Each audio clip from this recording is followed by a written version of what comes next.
Oh yeah, baby, that's lovely.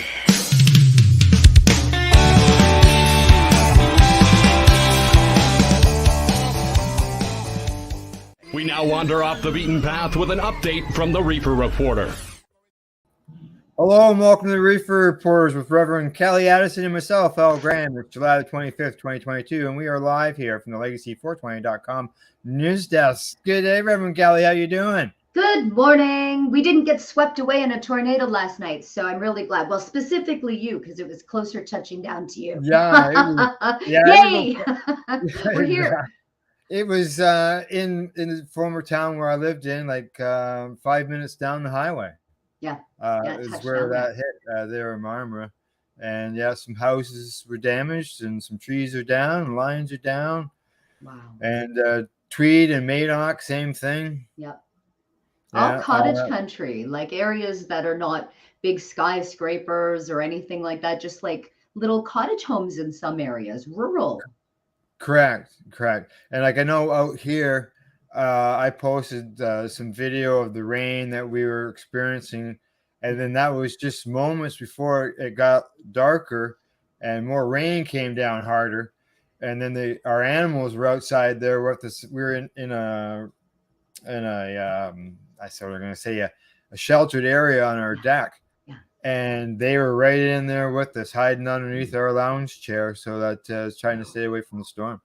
Yeah, it was pretty scary out there if you were an animal. Any cows flying around, or houses, or witches, or like what's going on this summer has been filled with this kind of stuff. Oh, I know, really.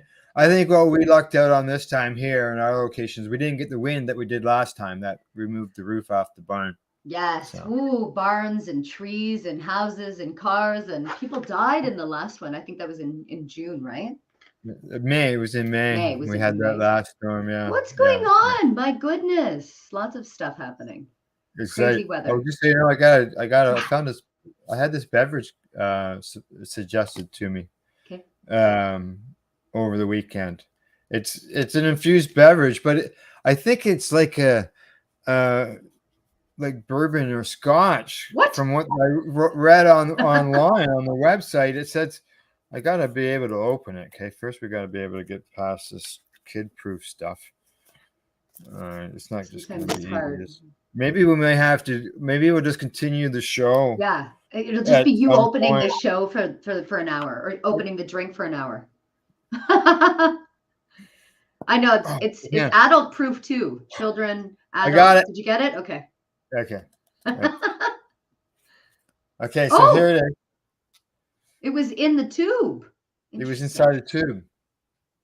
All right. Interesting. And any of the information for nutrients, everything is 0, just so you know. Okay. All right. Now, what you got to do? It's water. It's just water. Okay. And in the lid is where the infused contents is, and it says on the information to. I'm just going to turn that. It says to twist the lid. Look at that. You see the color change? It's like a science experiment. Yeah. And it's going to taste like bourbon or scotch. Well, then they say what you're supposed to do is get yourself a glass of ice. I don't have any ice right now. Okay, that's okay. I didn't allow myself time to do that. And then they say to pour it on your ice. Okay. This is a great idea for people that can't drink alcohol. This is a small glass, right? Yep.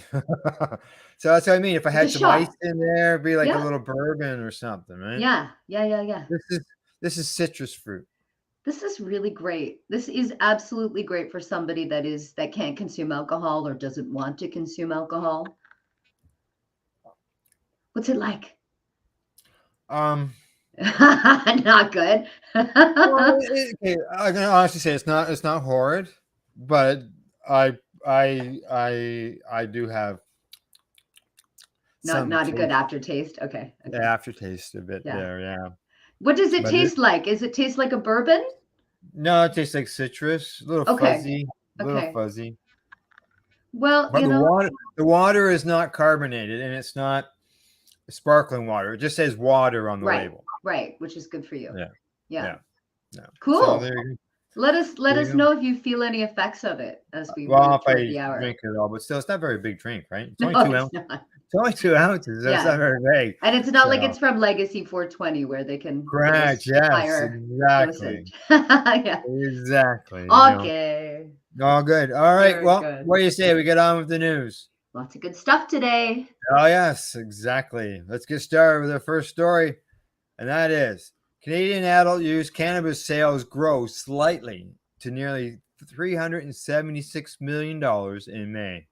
That's right. Sales of legal adult use cannabis in Canada totaled a record $375.8 million in May, representing a 0.7% increase over April sales on an unadjusted basis. And that's according to new data from Statistics Canada.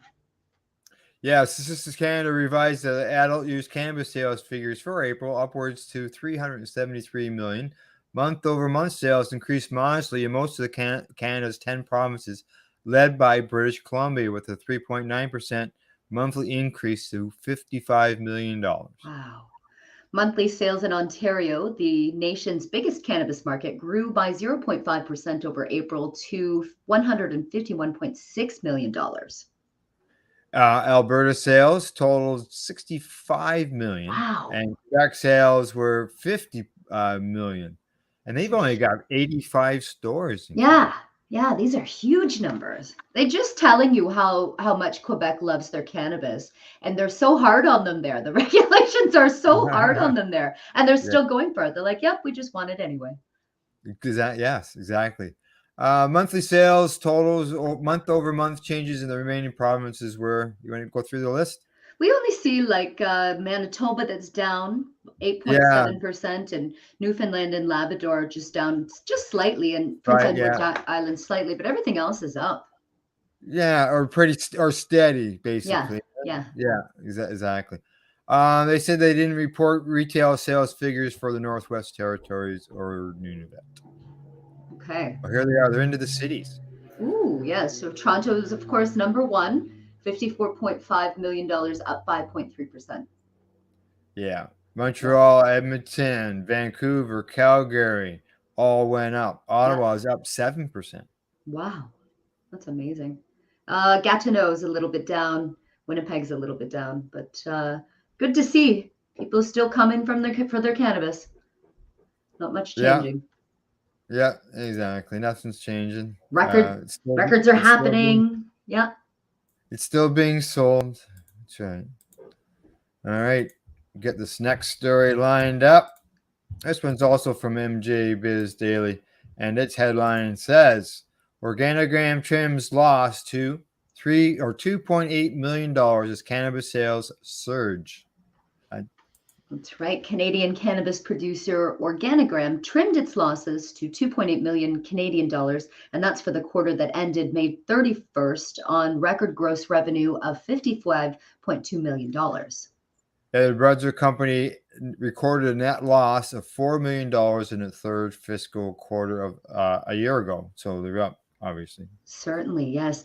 They said this past Thursday that its 38.1 million net revenue for its third quarter was the highest that it achieved to date, and that's giving the company the number 3 market share position in Canada. Wow, I didn't realize they had moved to that spot. Good for them. Gross adult use revenue in the quarter doubled compared to the previous year to 51 million, and international sales jumped to 1.4 million. They say so.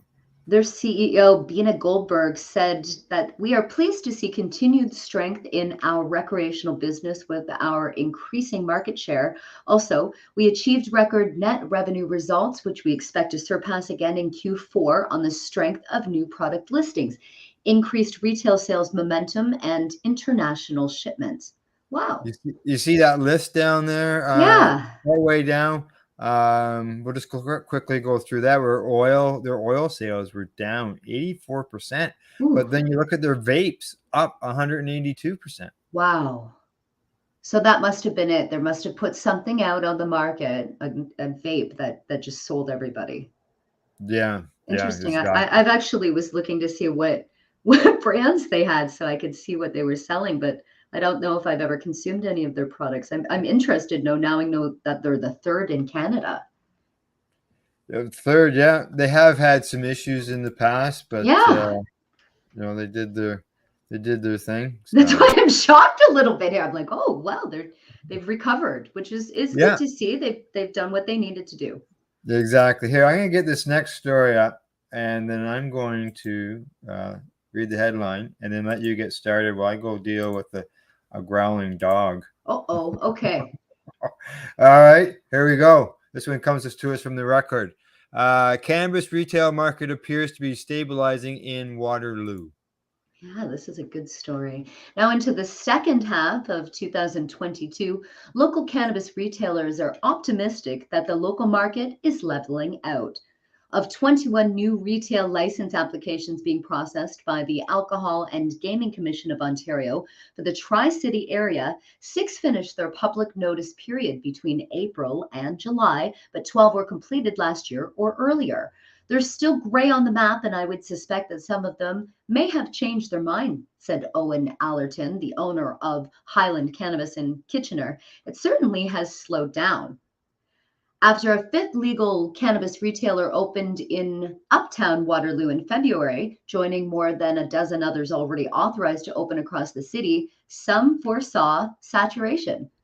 Uptown Herb, with its entrance off Princess Street East in a small unit beside the Prohibition warehouse, is one of 3 stores still operating in the core, after 2 of the King Street frontages, Higher Love and Honeypot, closed earlier this year.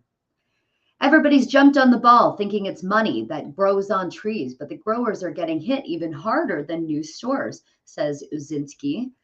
Larger stores can keep up their orders as much as sit on the old product, he said.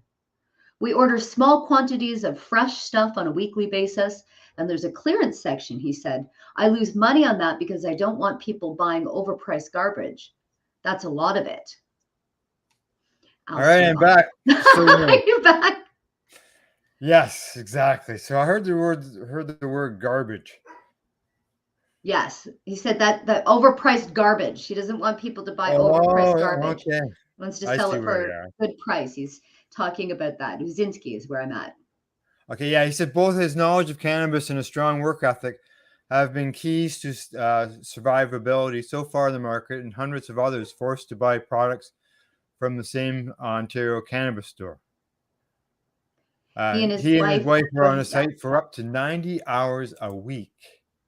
Whew, it's a long week. This isn't just work for us. This is our lifestyle. This is our everything. And basically, all of our costs and everything goes into it. Yes.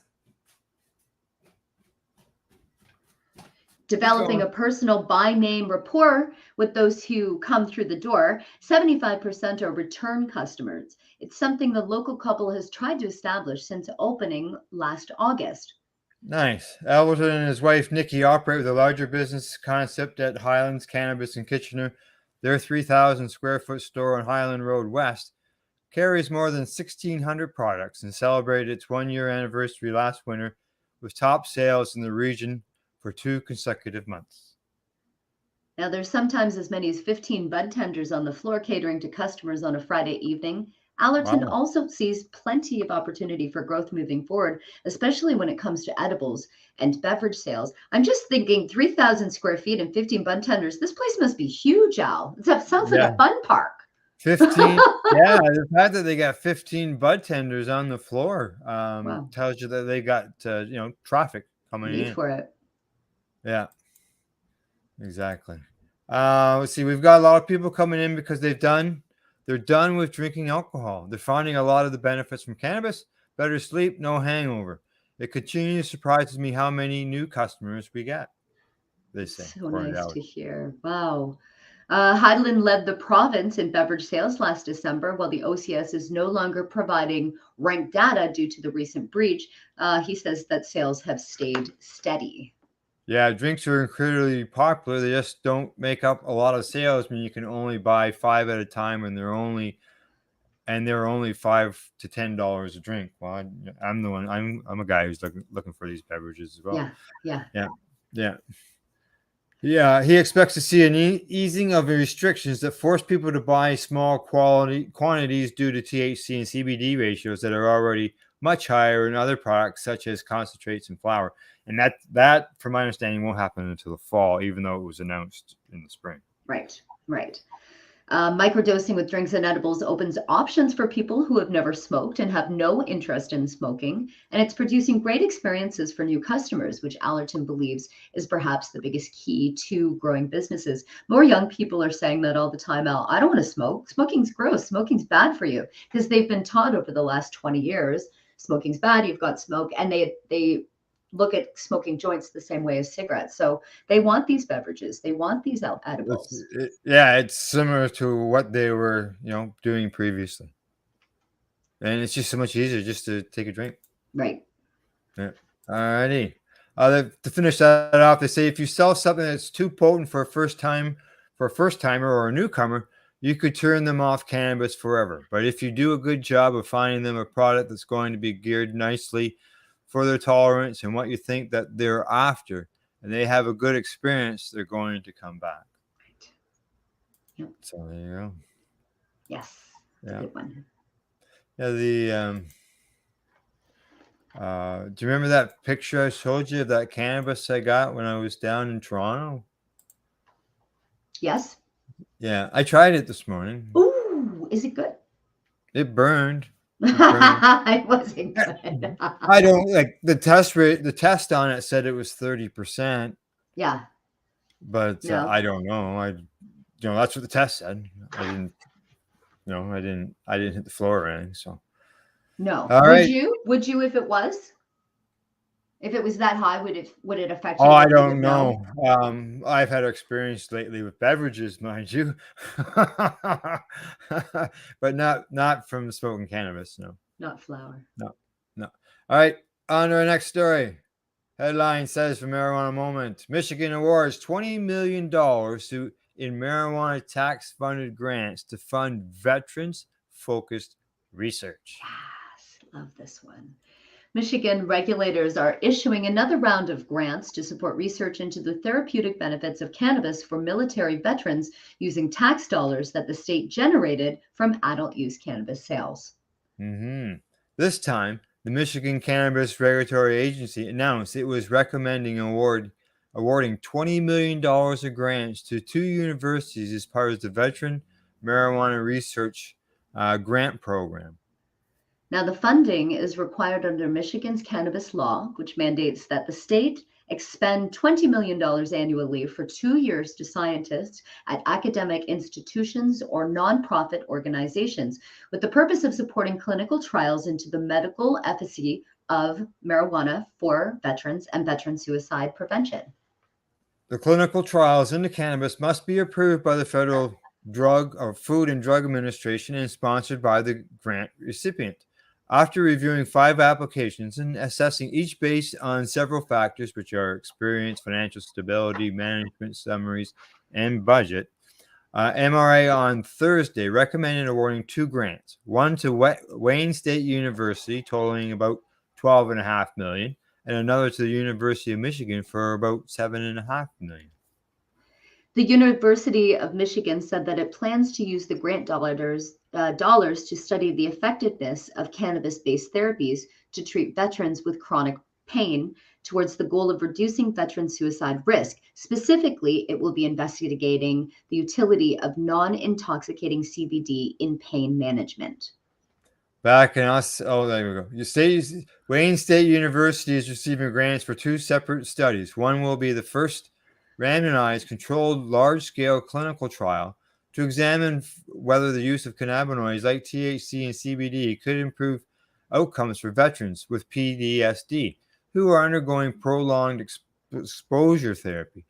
The other grant will fund an ongoing clinical trial into the effects of cannabis on neuroinflammation and neurobiological underpinnings of suicide intention in veterans with PTSD.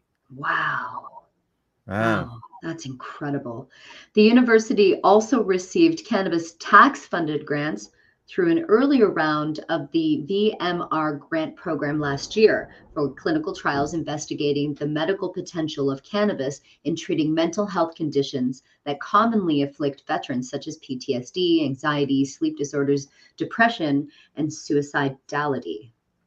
Also last year, the Multidisciplinary Association of Psychedelic Studies, which is MAPS, was awarded grants for first of its kind research looking into the effects of inhaled cannabis. Meanwhile, the U.S. House of Representatives recently approved several cannabis reform amendments as part of a large-scale defense bill, including a proposal to allow U.S. Department of Veteran Affairs doctors to issue medical cannabis recommendations. Oh, that's a big one. Yeah.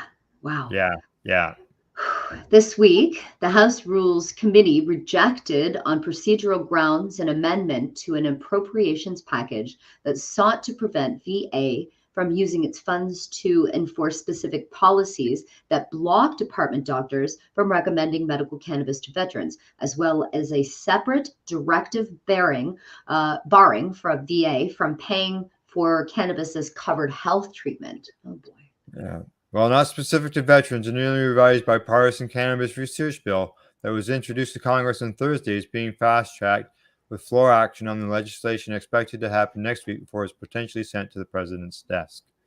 So there you go. Wow. Movement. Yeah. It's movement. That's movement. And there's always stuff in Michigan happening. I love what Michigan is doing with their cannabis taxes there. Yeah. It's so good to see. Going to research. Canada needs to take a piece. People are always from saying it's missing. At least they're paying for it, right? It's getting done. So. Yep. Nice. All right, I'm gonna get you started again on this story, and then your dog. My dog. I don't know what's going on today. I can just hear her up there barking, so I gotta go see what's going on. Yep. This story says Shaquille O'Neal gets scammed for $150,000 by the cannabis industry. Shaquille.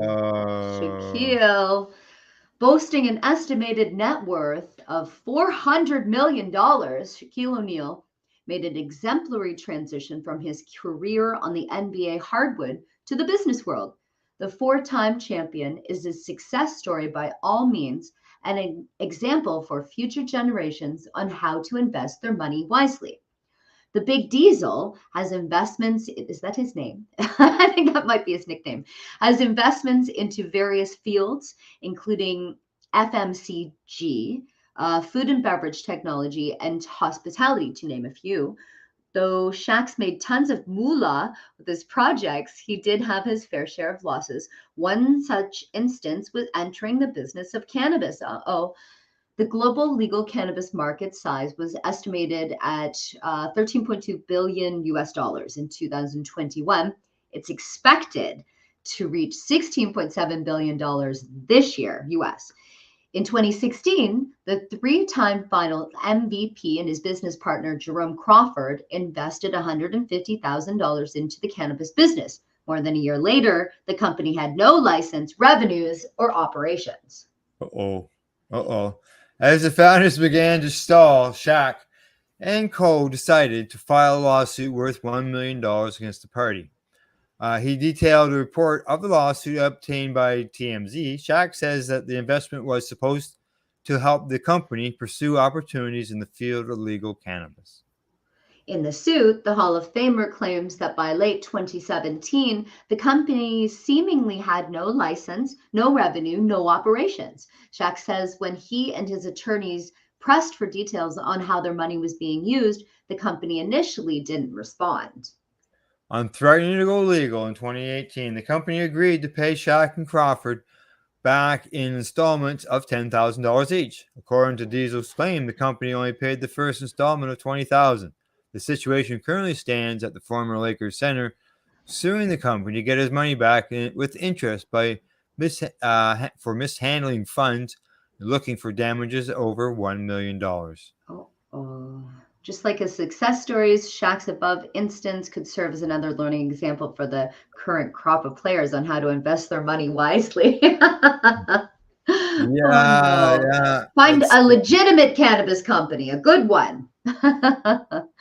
Yeah, one that doesn't rip you off. Unfortunately, the way the title sounds like cannabis industry ripped them off. It's one Nope, company. just one company. Yeah, we hear industry, right? all industries have companies like that. Dirty Yeah. dealings, bad dealings, right? Not just cannabis.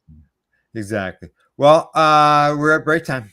You know what I'm gonna do for break? I'm gonna go deal with my dog. Okay, good. So it's dog chasing time, which means that you're gonna hear from our sponsors. We're gonna be watching about them. And Kelly and I will be right back after the break. You're listening to the Pace Radio. We're Reefer Reporters here on the Pace Radio Network. You're listening to the Pace Radio Network here at paceradio.net. At Legacy 420, we believe in being different. Experience the difference of quality control. Our labs provide tested formulations for all of our products. Experience the difference in trust. Our customers can trust that we are following up-to-date COVID precautions for their safety. Experience the difference in accessibility. We're open 7 days a week. Please visit our website, legacy420.com, or contact us for curbside pickup as well as nationwide mail order shipping. Legacy 420 values overall wellness. Come and experience the difference of Legacy 420.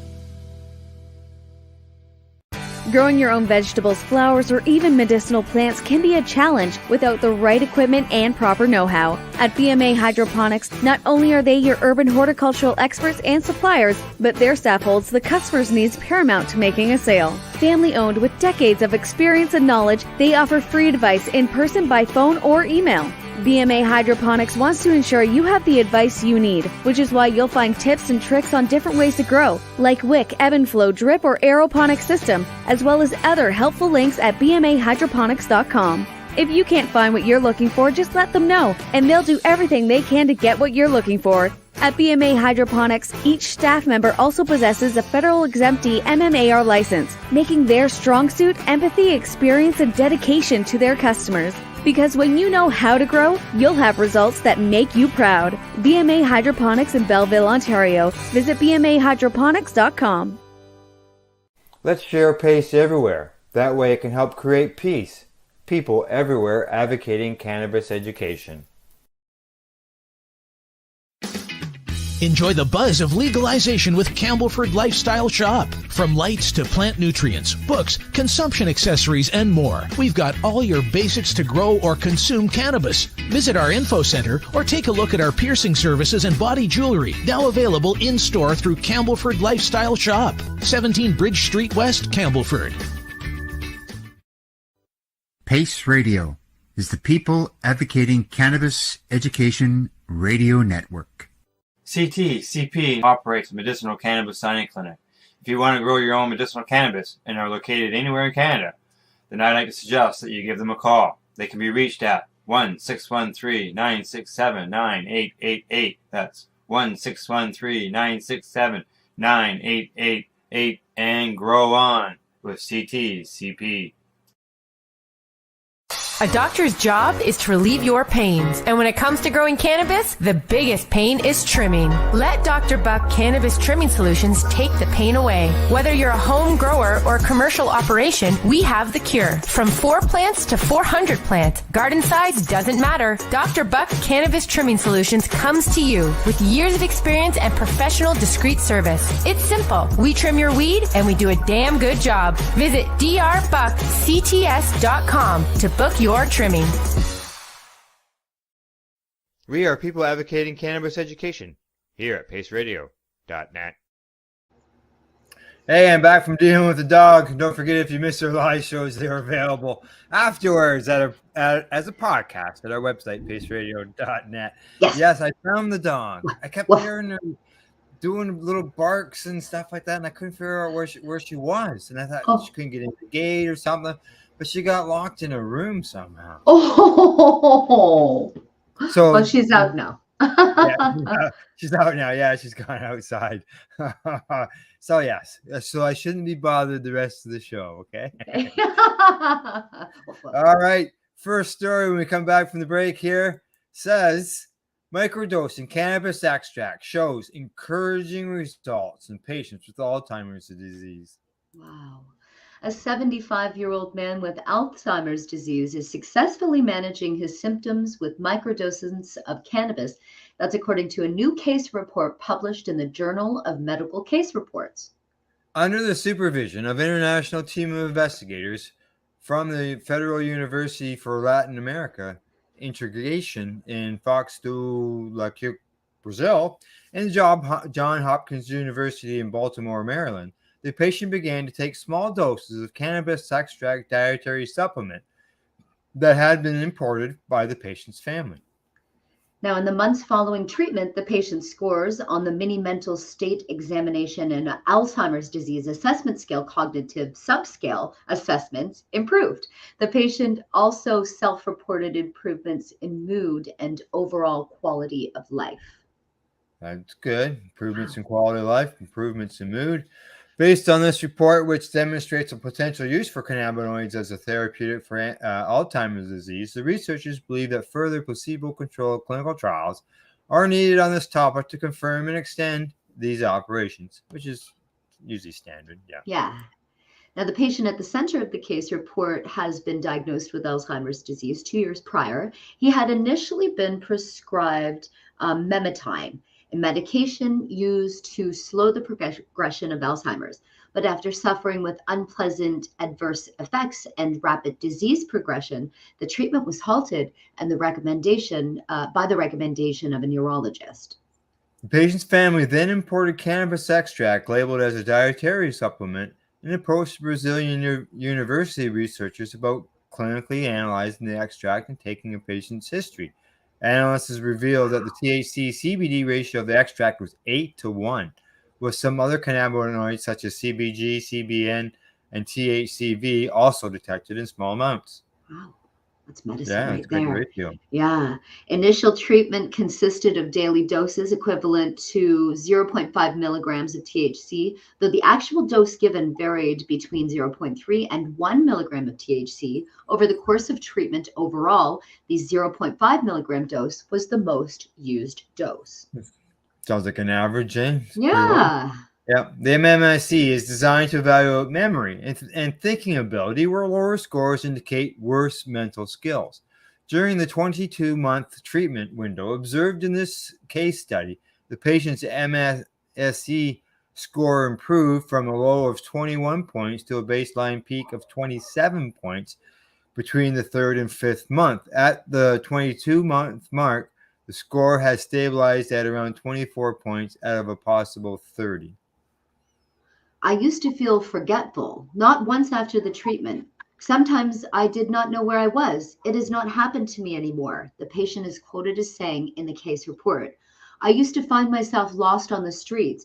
I could not leave home unassisted. Today, I took the bus by myself to perform my clinical evaluation. Wow.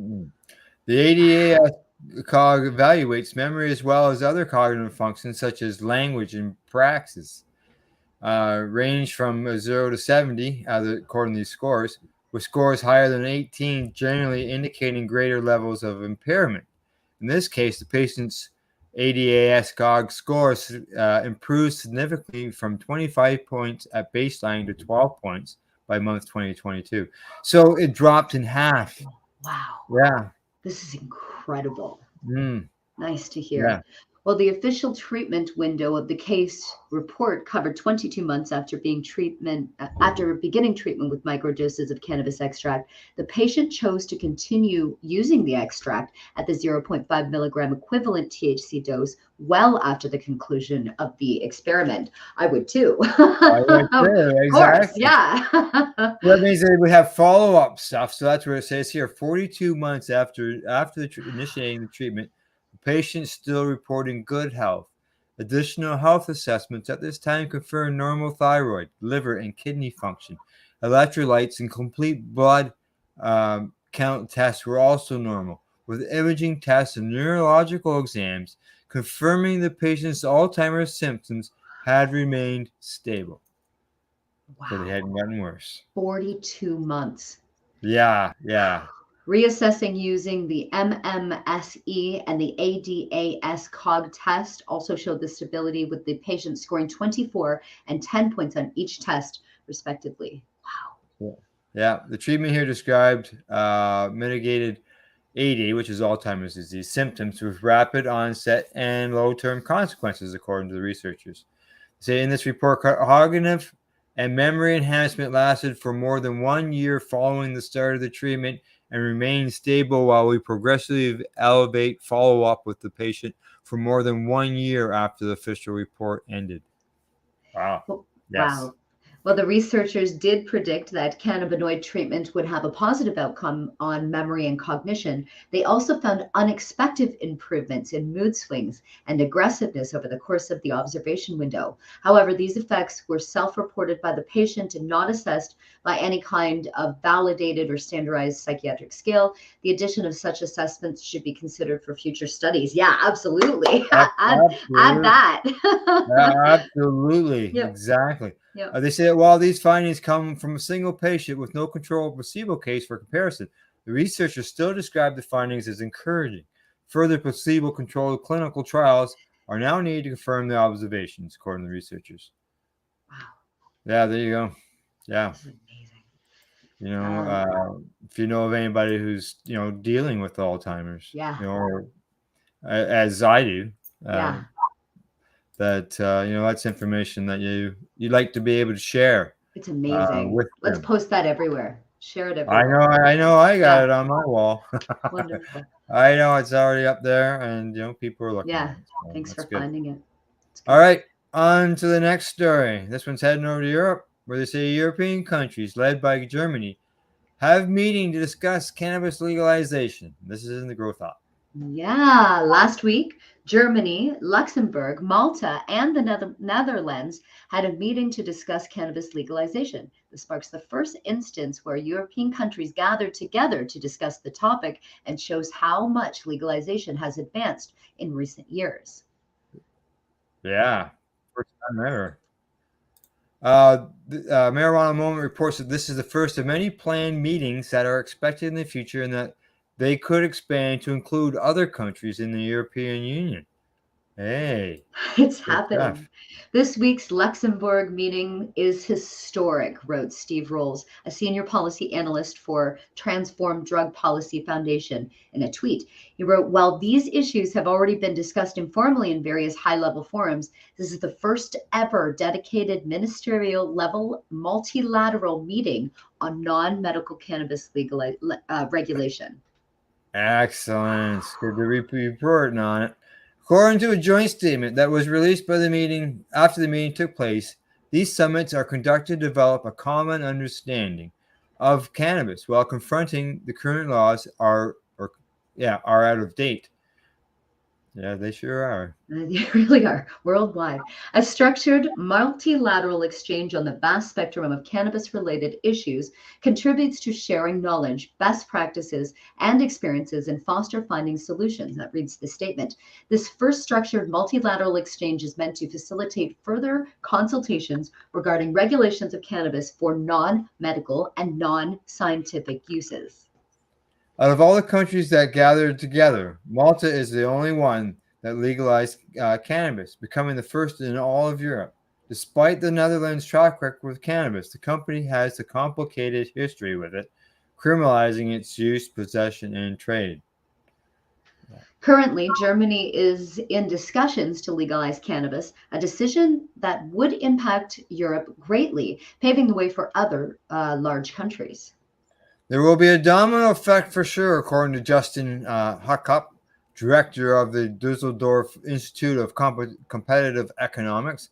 He told The Guardian that European countries that have a much bigger problem with illegal cannabis use, like France, are watching very closely what Germany is doing at the moment.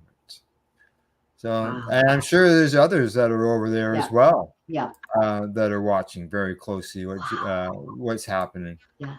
That's amazing. Those first meetings for them to get together like that, that's all a start, right? Yep, that's how it starts. Other than maybe Thailand, I don't think many countries have just said, okay, cannabis is legal. Right. And then without any regulations, and Thailand sort of backed up a little bit, but so it takes some time. It'll be nice to see, but I bet you they get it done before the US. I bet you they get it done before Mexico. Yeah, exactly. Come on, Mexico. We haven't reported on them in a while. What's going on? I know, eh? It's been really quiet on the Mexican front. I'm sure it'll be around soon. Go We'll get an Europe. update on it. Yeah. We'll follow Europe. Yeah, exactly. All right, on our next story. And this one says, eerie glow in sky confuses Australian town and outs a cannabis farm.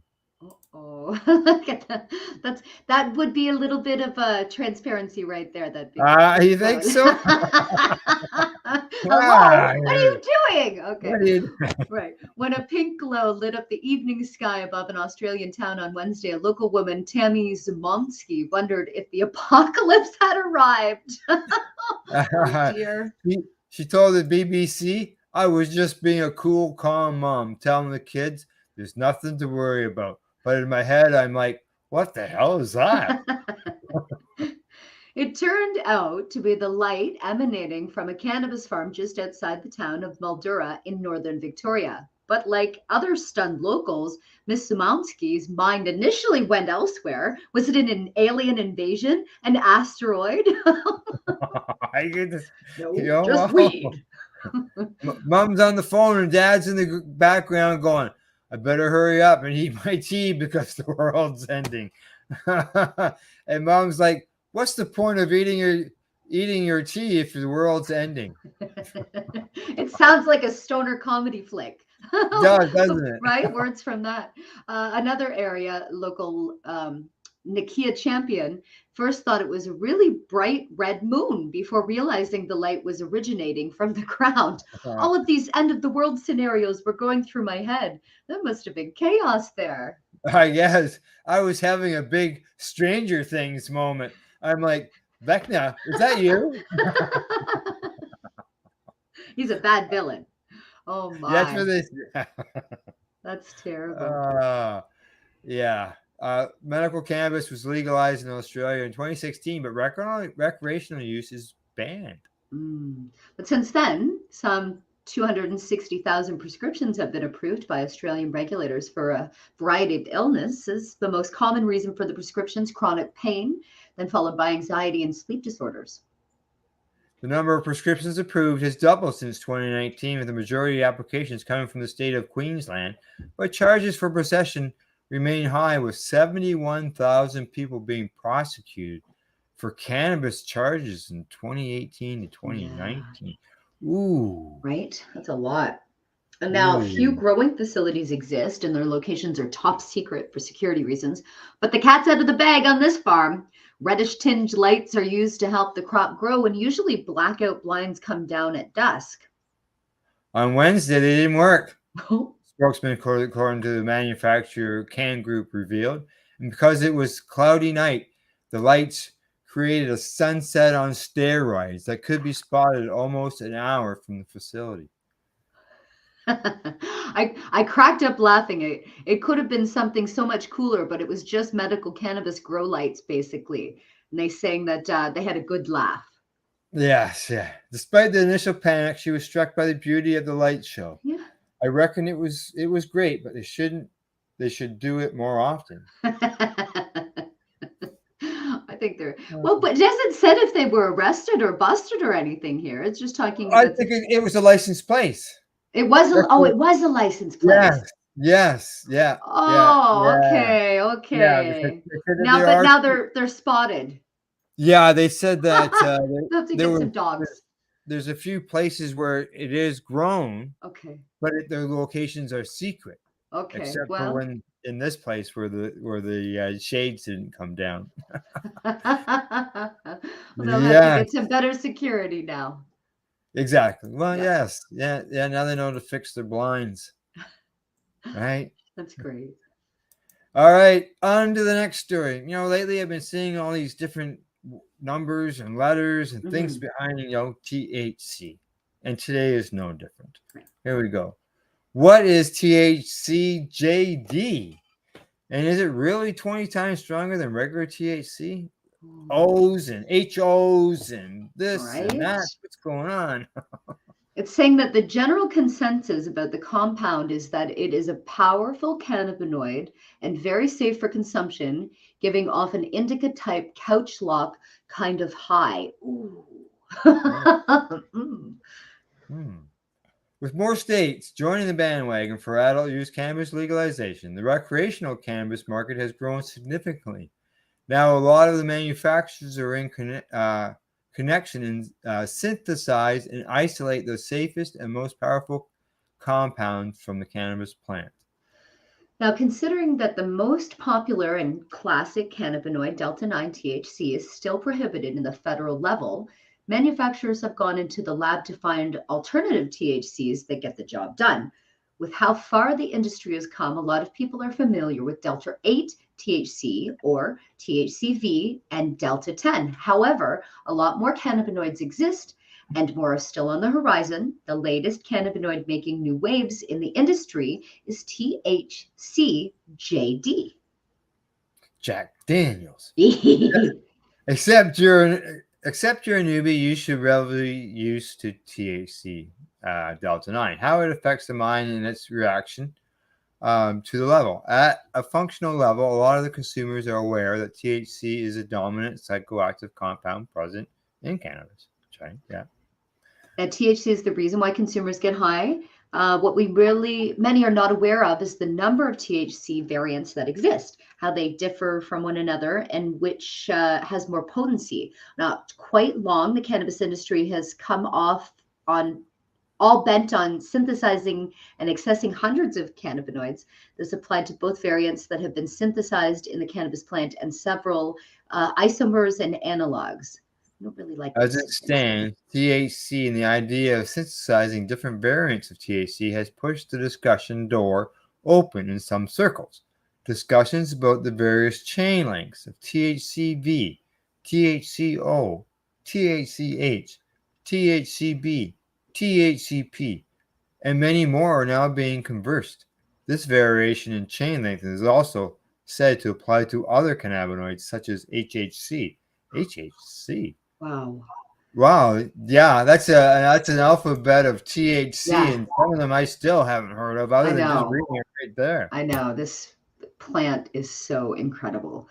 You should also note that these are synthetic cannabinoids, which I'm not a really big fan of. However, defining synthetic cannabinoids applies in two dimensions. Okay, so first, synthetic cannabinoids are compounds that are formulated in the lab and do not exist in nature.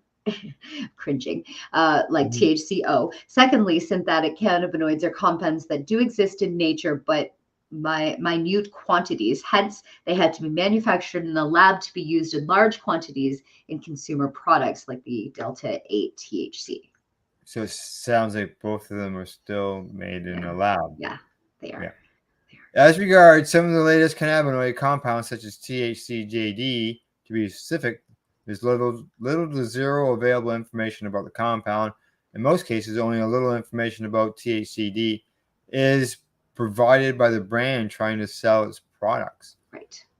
THCJD is a remarkable and natural occurring cannabinoid made from the separation and containing different cannabinoids, popularly called phytocannabinoid and believed to be more potent than THC, phyto of the plant.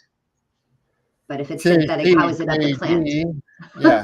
Confused. THCJD is an 8-carbon side chain, said to be 19 times more potent than THC, and this is courtesy of its long carbon side chain. I'm thinking of coconut oil, the MCT oil, yeah.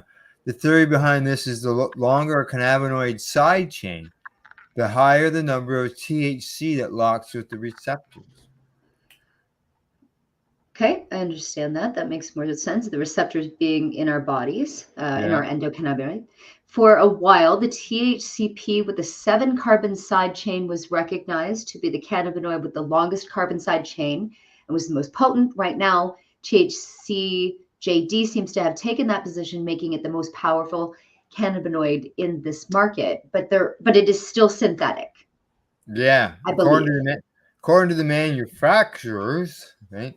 THCJD is directly extracted from hemp or cannabis. It means that producing the compound does not need any chemical alteration more than the usual method of THC processing. So it is not synthetic. It is derived from the plant. It's extracted from the plant. Wow. So how are they removing it? This is very interesting. Frankly, there's a lot to learn about THCJD as information about this compound is still lacking. But the few findings so far has suggested that more research is being done behind the scenes and should be more known about the cannabinoids soon enough. Meanwhile, the general consensus about the compound is that it is a powerful cannabinoid and very safe for consumption, giving off an indica-type couch lock kind of high. As things are, possession and use of THCG are illegal, given there are no laws governing the use and possession of this compound. You want to try something different? They're saying that it's cannabinoid for you. Oh, you just never know. Very Like, interesting. it just seems that a lot of these things have been coming out ever since the Farm Bill. Right. With the hemp thing. Right. The regulations, and they haven't changed any. So we know that New York is starting their adult use market by the end of the year. I bet we start seeing THCJD gummies. Right? Yeah, and I'm sure people will be finding them in gas stations and all kinds of things. Sure. Yeah. Well, you know what time it is? It is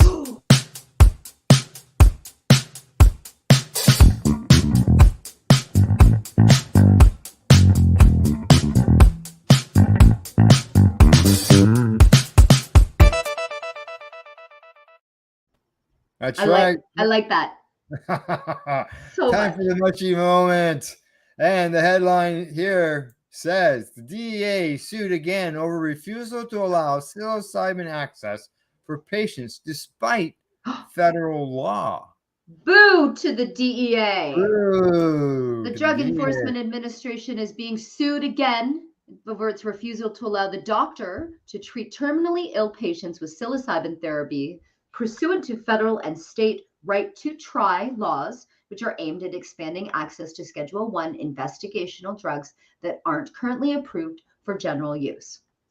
In addition to the new lawsuit, DEA is also facing increased political pressure from bipartisan lawmakers who are taking an extra step to provide additional congressional clarification, filing companion bills in the House and the state on Wednesday to affirm that the scope of the right to try policy should include psychedelics.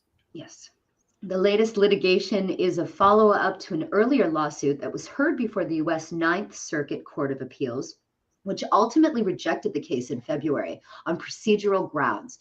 Now, in essence, the federal court ruled that they could not reach the merits of the challenge because DEA hadn't made clear its denial constituted a final rule that could be appealed. Following that decision, the plaintiffs repeatedly sought clarification from DEA on whether its decision was final. The agency declined to respond to those written requests, so attorneys informed the DEA that they would give officials until this week to reply, after which point they would consider the decision final and submit another lawsuit. The suit was filed in the same federal appeals court on Friday. The hope is that the judges will now get to the merits of the challenge, which generally asserts that DEA is unlawfully misinterpreting and misapplying right to try statute that should allow terminally ill patients to access Schedule I investigational drugs like psilocybin. Oh, come on, DEA. That's the same thing they did with cannabis. In denying petitioners requested accommodation in the final agency action, DEA hides behind a smokescreen, neglecting its duty to implement the federal RTT and violating the state RTT. It is attempting to use the Controlled Substances Act as a cudgel to thwart state medical practice at the deterrent of dying patients, according to the complainant. While DEA claims that it has no authority to craft policies to address the RTT, that assessment is wrong, the filing continues. Just because the DEA chooses not to do something does not mean that the agency has no authority to do so. Here, the DEA is violating federal law and federalism principles. It says here, petitioners seek review of the federal agency decision on the grounds that it is arbitrary, capricious, an abuse of discretion, or otherwise not in accordance with law, contrary to constitutional right, power, privilege, or immunity, in excess of statutory jurisdiction, authority or limitations, or statutory right, without observance of procedure required by law and or is otherwise supported by substantial evidence, according to a quote from the claim. Now, Catherine Tucker, special counsel at Emerge Law Group, who is representing the plaintiffs, told Marijuana Moment that their advocacy to open access to psilocybin, an eligible investigational drug intended to be available to those with life-threatening conditions, pursuant to the terms of duly enacting state and federal RTT laws, is multi-pronged. We are engaging in litigation and supporting federal congressional action and direct citizen engagement, she continues to say. Our clients face the reality of inexorably advancing terminal illness and are burdened with debilitating anxiety and depression, which could be relieved with access to this drug. There is real urgency. We are pressing forward as fast as we can on every front. We can get them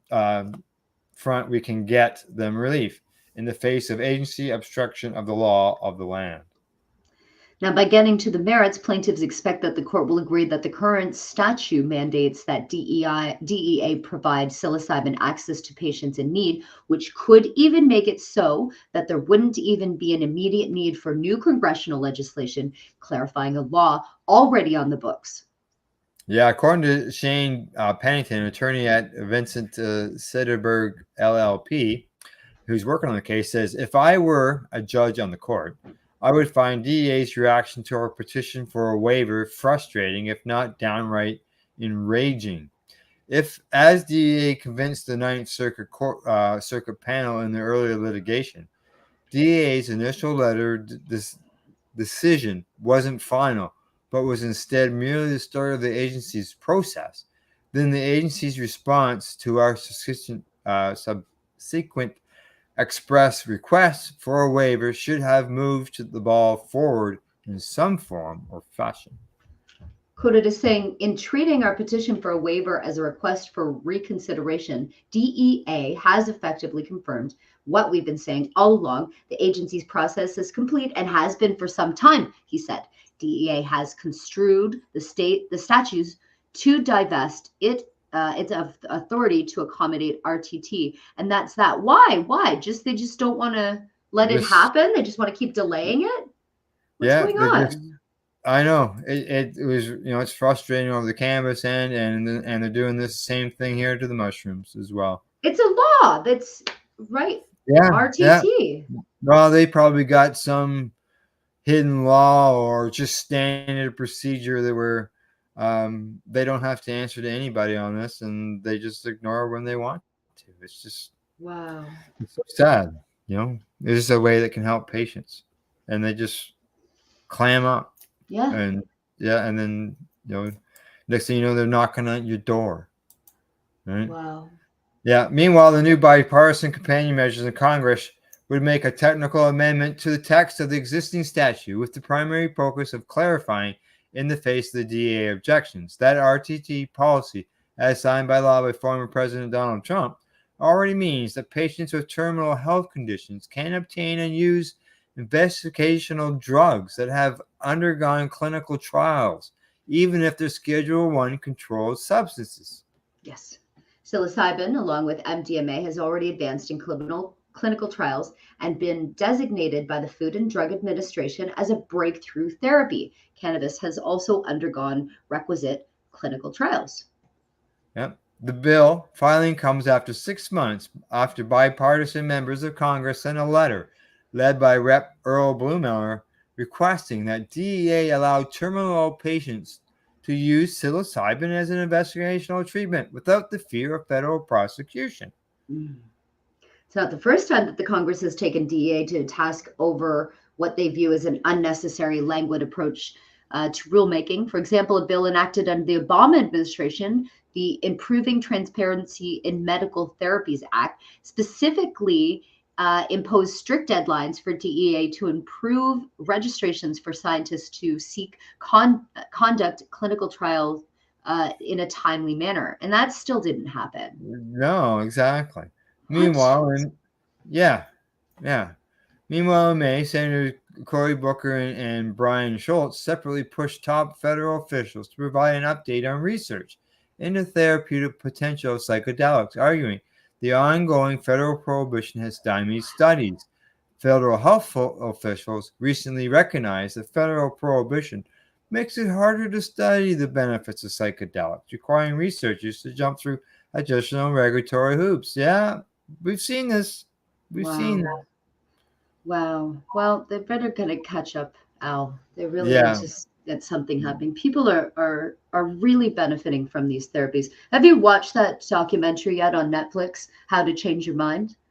No, I haven't. It's all about that. It's how people, and it shows people that have benefited from it, actual real studies, stories from the 70s, from the 80s, and from today, and how they've benefited from psilocybin and MDMA and the psychedelics that are helping them.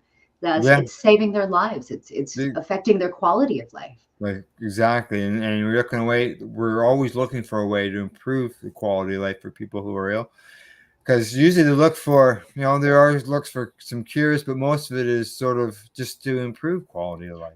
Right. And these end of life patients, they showed documented cases of people like elderly ladies that are so thankful for the help. And you see their beautiful faces all bright again. And if they just would look at that, if they just look at this documentary, maybe they would see how much it would help others. Yeah. And what's the name again? How to Change Your Mind. How to Change Your Mind. It's a brand new Netflix comedy, or not documentary, I mean, and it's getting the rounds, conversation all over social media right now. It's a 4-part, and it talks about even the cactus plant and how that can benefit and have some properties too. Good. It's stuff like that gets out there that can help change so many people's mind. I'm not trying to get into the name of the show. But yeah, when people can see that, and that's patients sharing their stories to a worldwide audience, say, hey, this is what, it's what we need. Patients helping patients. That's right. Exactly. All right. Anything offhand before we sign off? It's a great day. It's going to be a great sunny week. Oh, I know. Like today is nice and sunny. Sky is blue and everything. Doesn't look anything like it did last night. I'll tell you. No tornadoes today. No tornadoes today. That's right. And good luck to our friends in Marlborough, Madoc, Tweed, that went through that. I know that there was. I'm gonna call him a young lad because I've known him since he was like 3 years old, and he posted some pictures. He's now living over in the Tweed area. And that sky, it looked really mean in his photos. Really mean. So, all right. That's our Reefer report for July the 25th, 2022. And in closing, we'd like to say thank you for watching or listening to our Cannabis News Report. Other than that, until the next time, don't forget to educate, medicate, and do not incarcerate. Oh, yeah, baby. That's lovely. You're listening to the Pace Radio Network here at paceradio.net. The views expressed by the individuals during this broadcast are their own opinions, and they may not be the same as those of their group or other organizations they may be involved with. BMA Hydroponics has everything you need to succeed. Visit our hydroponics superstore at 404 Maitland Drive in Belleville, and we'll show you how to grow your own quality cannabis for pennies per gram. We're open Mondays, Tuesdays, Wednesdays, and Saturdays from 10 a.m. to 5 p.m. and Thursdays and Fridays from 10 a.m. to 7 p.m. Call 613-967-9888. BMA Hydroponics. It's worth the drive. The only way to go. At Legacy 420, we believe in being different. Experience the difference of quality control. Our labs provide tested formulations for all of our products. Experience the difference in trust. Our customers can trust that we are following up-to-date COVID precautions for their safety. Experience the difference in accessibility. We're open 7 days a week. Please visit our website, legacy420.com, or contact us for curbside pickup as well as nationwide mail order shipping. Legacy 420 values overall wellness. Come and experience the difference of Legacy 420. Did you know that the Pace Radio Network isn't just a radio network? That's right, because most, but not all of our programming is now done via video and is then podcasted at paceradio.net. So if you want to watch our programming, you'll find us on the Pace Radio Network's Facebook page, plus the show's own page, and you'll find us live on the network's YouTube channel. And don't forget, you can find it all, video and audio, at paceradio.net. A doctor's job is to relieve your pains. And when it comes to growing cannabis, the biggest pain is trimming. Let Dr. Buck Cannabis Trimming Solutions take the pain away. Whether you're a home grower or a commercial operation, we have the cure. From 4 plants to 400 plants, garden size doesn't matter. Dr. Buck Cannabis Trimming Solutions comes to you with years of experience and professional discreet service. It's simple. We trim your weed and we do a damn good job. Visit drbuckcts.com to book your trimming. Enjoy the buzz of legalization with Campbellford Lifestyle Shop. From lights to plant nutrients, books, consumption accessories, and more, we've got all your basics to grow or consume cannabis. Visit our info center or take a look at our piercing services and body jewelry, now available in-store through Campbellford Lifestyle Shop, 17 Bridge Street West, Campbellford. You're listening to the Pace Radio Network here at paceradio.net.